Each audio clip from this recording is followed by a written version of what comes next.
Capítulo 19. Relato retomado por Jim Hawkins, a guarnição da paliçada. Ben-Gunn parou de correr assim que viu a bandeira britânica, me segurou pelo braço e sentou-se. Veja, disse ele, lá estão seus amigos, sem dúvida. É mais provável que sejam os amotinados, respondi. Isso não, exclamou ele. Só quem vem a esta ilha são senhores da própria sorte. Por isso Silver hastearia a Jolly Roger, pode ter certeza.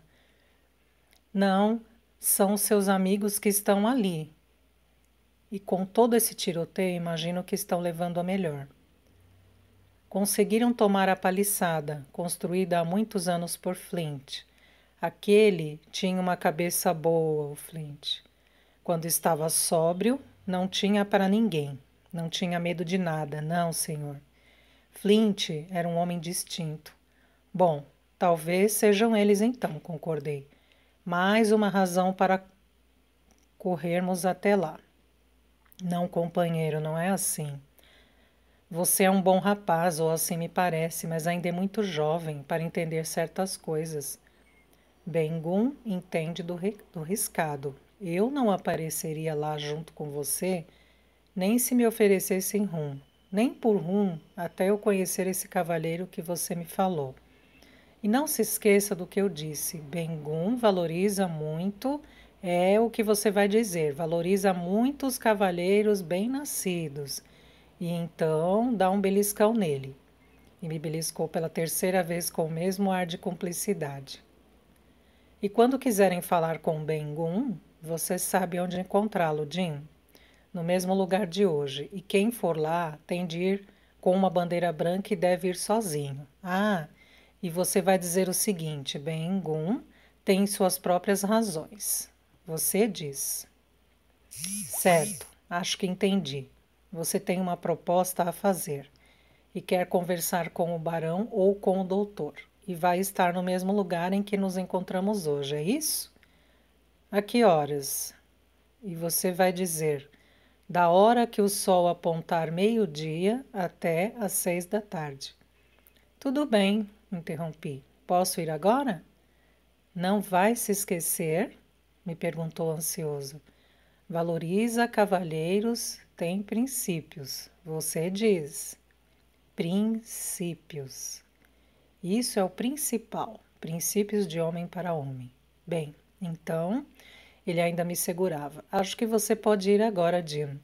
Ah, e se você encontrar Silver, não vai entregar o bem, não é?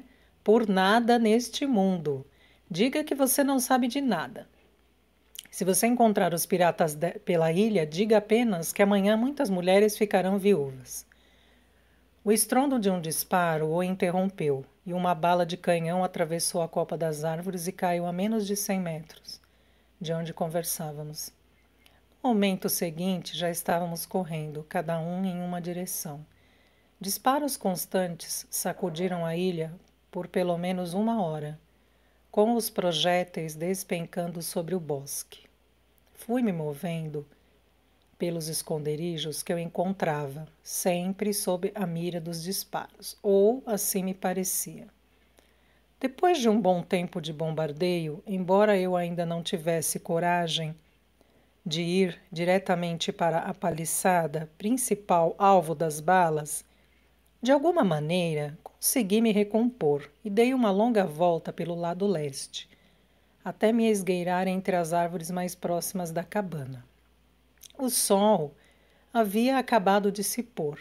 A brisa marinha sacudia o bosque e enrugava a superfície cinzenta do ancoradouro. A maré havia recuado bastante e grandes bancos de areia estavam visíveis.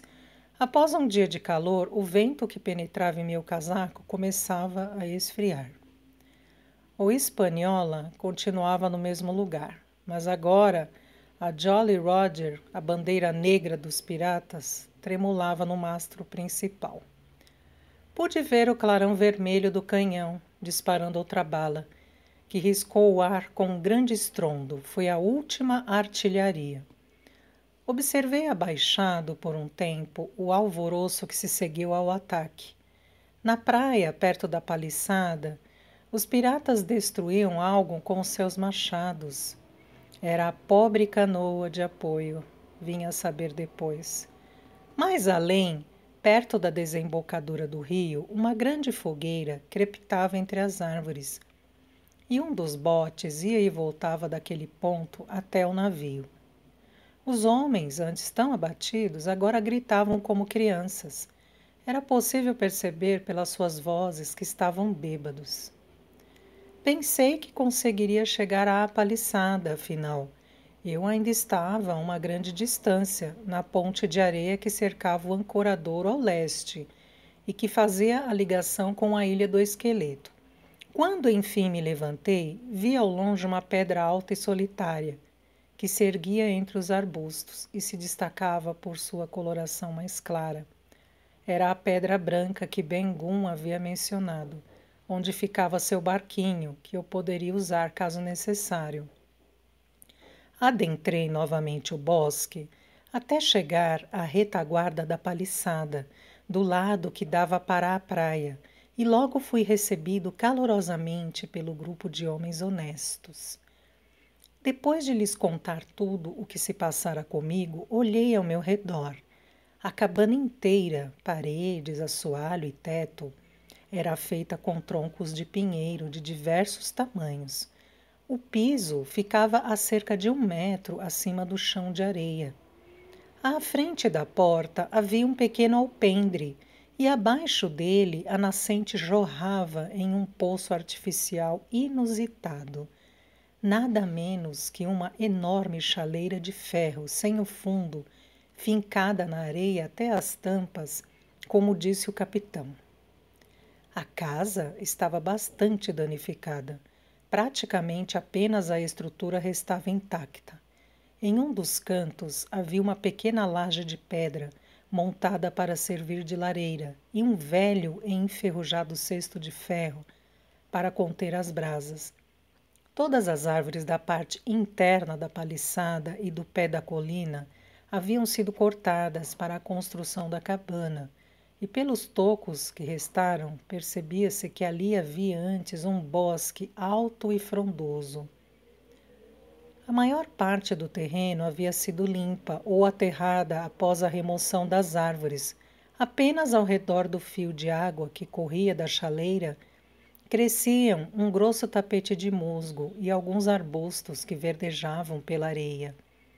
Ao redor da paliçada, perto demais, disseram alguns, o bosque era alto, denso e pujante, com pinheiros crescendo no interior da ilha e uma variedade de carvalhos mais próximos da praia. O vento frio da noite, ao qual já me referi, passava assobiando por cada fresta da rústica construção e polvilhava o chão com areia fina.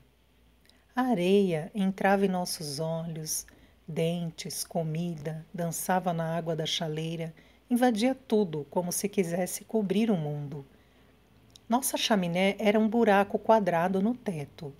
Apenas uma pequena parte da fumaça chegava a sair pelo telhado. O resto empesteava a casa e nos fazia tossir e lacrimejar. Além disso, o novato Gray estava com o rosto todo enfaixado por conta da facada que levara ao escapar dos amotinados.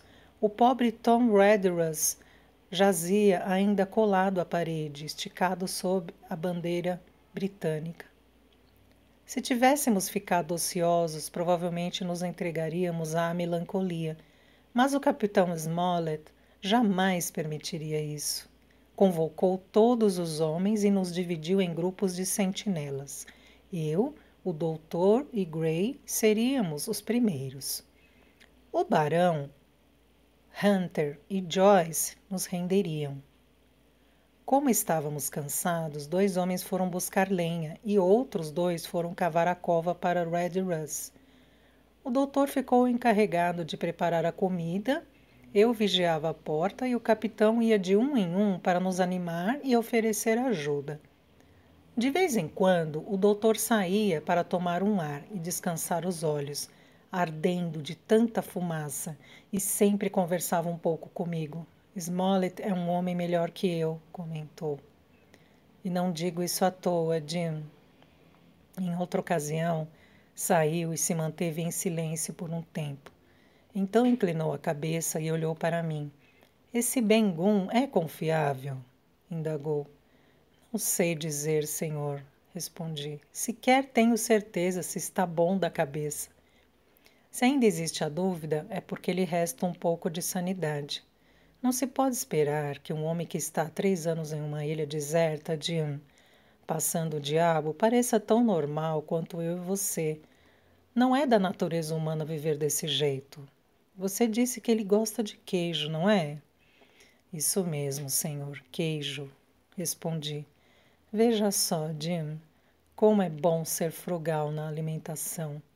Você já viu minha lata de rapé, certo? Mas já me viu cheirando o rapé?